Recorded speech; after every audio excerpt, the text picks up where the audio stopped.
வணக்கம். இன்னைக்கு 27 நட்சத்திரத்தில் 3வது நட்சத்திரம் தான் கார்த்திகை நட்சத்திரம். 3வது இடத்த பெறுது தான் அந்த கார்த்திகை நட்சத்திரம். இது பார்த்தீங்கன்னா கார்த்திகை நட்சத்திரத்தில் பிறந்தவங்களோட வாழ்க்கை ரகசியத்தை நம்ம தெரிஞ்சுக்கலாம். இப்போ 27 நட்சத்திரத்தில் 3வது இடத்தை பெறுவது கார்த்திகை நட்சத்திரம். இதனுடைய அதிபதி சூரிய பகவான். கிருத்திகை நட்சத்திரத்தோட 1ஆம் பாதம் மேச ராசியிலும் 2, 3, 4 பாதங்கள் ரிஷபராசியிலும் இருக்கும். இது ஒரு பெண் நட்சத்திரமாக கருதப்படுது. இது உடலில் 1ஆம் பாதமானது தலை மற்றும் கண்களையும், 2, 3, 4 பாதங்கள் முகம், கழுத்து, தாடை போன்ற பாதங்களையும் ஆளுமை செய்தது. இந்த நட்சத்திரத்தில் பிறந்தவங்களுக்கு பெயர் வைக்க வேண்டிய எழுத்துக்கள், முதல் எழுத்துக்கள் ஆ, இ, உ, ஏ ஆகியவை தொடர் எழுத்துக்கள் தான். ஆ, இ ஆகியவை குண அமைப்பு. கிருத்திகை நட்சத்திரத்தோட முதல் 2 பாதத்தில் பிறந்தவங்களுக்கு தோஷம் இல்லை. மற்ற 2 பாதத்தில் பிறந்தவங்க வாழ்வில் சில இடையூறுகளை சந்திக்க வேண்டியிருக்கும். இவர்களுக்கு நல்ல உடல் வலிமையும் புத்திசாலித்தனமும் இருக்கும். குருட்டு தைரியத்துடன் சிலருக்கு தீயதை செய்தாலும் மென்மையான குணம் கொண்டவர்களாக இருப்பாங்க. சுறுசுறுப்பு செயல்படும் ஆற்றலும், எதையும் வெளிப்படையாக பேசும் குணமும் உண்டு. முன்கோபமும் அதிகம் இருக்கும். ஆடம்பரமில்லாத வாழ்க்கையை வாழ விரும்புவர். தன் சக்திக்கு எது முடியுமோ அதையே செய்து முடிப்பாங்க. கனவுலகத்தில் சஞ்சரிப்பதெல்லாம் இவர்களுக்கு பிடிக்காத விஷயம். தாய்மொழி மீதும் நாட்டின் மீதும் அதிக பற்றுடையவர்கள்.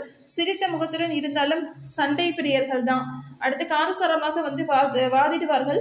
குடும்பம் அப்படின்னு சொல்லி வரும்போது கிருத்திகை நட்சத்திரத்தில் பிறந்தவங்களுக்கு காதல் என்பது பிடிக்காத ஒரு விஷயம்தான். திருமண வாழ்க்கையிலே கராராக நடந்து கொள்வார்கள். சில பேர்த்துக்கு அதனால திருமணம் ஆகாது, லேட்டாக தான் ஆகும். சில பேர் நம்ப மாட்டாங்க. காதல் அப்படின்னாவே அவங்களுக்கு பிடிக்காது. அடுத்து மனைவி பிள்ளைகளிடம் கூட விட்டு கொடுத்து போக மாட்டாங்க. என்றாலும் அவர்களின் தேவைகளை பூர்த்தி செய்வதுடன் பல கனவுகளுடன் பிள்ளைகளை வளர்ப்பார்கள். அதீதமான தெய்வ பக்தியும் உங்களுக்கு இருக்கும். தனக்கென ஒரு பாதை அமைத்து கொண்டு தனி வாழ்க்கையை வாழ்வாங்க. உணவு வகைகளை ரசித்தும் ருசித்தும் உண்பார்கள். தொழில் கிருத்திகை நட்சத்திரத்தில் பிறந்தவங்க பிறரை வழிநடத்தி செல்வதில் வல்லவர்கள்.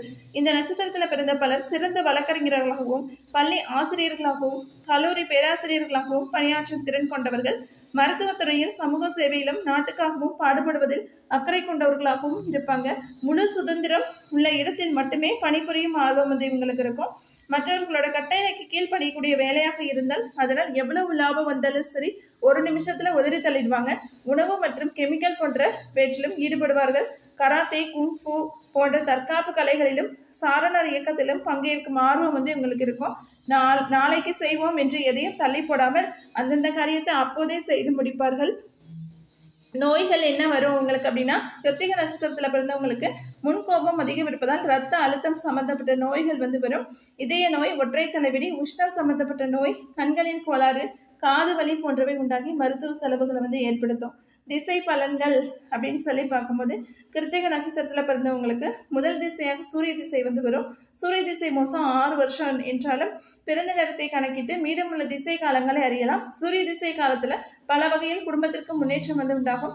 என்றாலும் குழந்தைக்கு உஷ்ணம் சம்பந்தப்பட்ட நோய்களும், குழந்தையோட தந்தைக்கு பல இன்னல்களும் உண்டாகும். சூரியன் பலம் பெற்று சுவர் பார்வையுடன் இருந்தால் பாதிப்புகள் குறையும். 2வது திசையாக வரும் சந்திர திசை மொத்தம் 10 வருஷங்கள் நடைபெறும். சந்திரன் சூரிய சஞ்சாரத்தில் சஞ்சரிப்பதால் சற்று முன்கோபம், முரட்டுத்தனம், தந்தை தாயுடன் கருத்து வேறுபாடுகள், ஜல தொடர்புடைய பாதிப்புகளை ஏற்படுத்தும். என்றாலும் சுபபறவையுடன் சேர்க்கையுடன் சந்திரன் இருந்தால் குடும்பத்தில் நல்ல முன்னேற்றம் உண்டாகும். அடுத்தது 3வது திசையாக வரும் செவ்வாய் திசை 7 வருஷம் நடைபெறும். இந்த திசை காலத்துல கல்வியில் முன்னேற்றமும், குடும்பத்தில் ஏற்ற இறக்கமான பலன்களும் உண்டாகும். என்றாலும் ஜாதகருக்கு முன்கோபம் சற்று அதிகமாக இருக்கும்.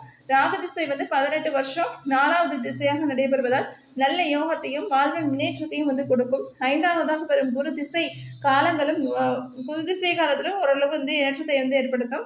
6வதாக வரும் சனி திசையும் நல்ல முன்னேற்றத்தை தான் கொடுக்கும். மேற்கூறிய திசா காலங்கள்ல அதன் அதிபதி ஆட்சி உச்சம் பெற்று கேந்திர திரிகோணத்தில் அமைந்திருப்பதால் மட்டுமே நற்பலனை பெற முடியும். இல்லை என்றால் வாழ்வில் எதிலும் எதிர்நீச்சல் போட வேண்டியிருக்கும். இந்த நட்சத்திரத்தை மார்கழி மாதத்தில் சுமார் இரவு 11 மணிக்கு உச்சவானத்தில் காணலாம். கிருத்திகை நட்சத்திரக்காரர்களோட தலை விரிச்சம் அத்தி மரமாகும்.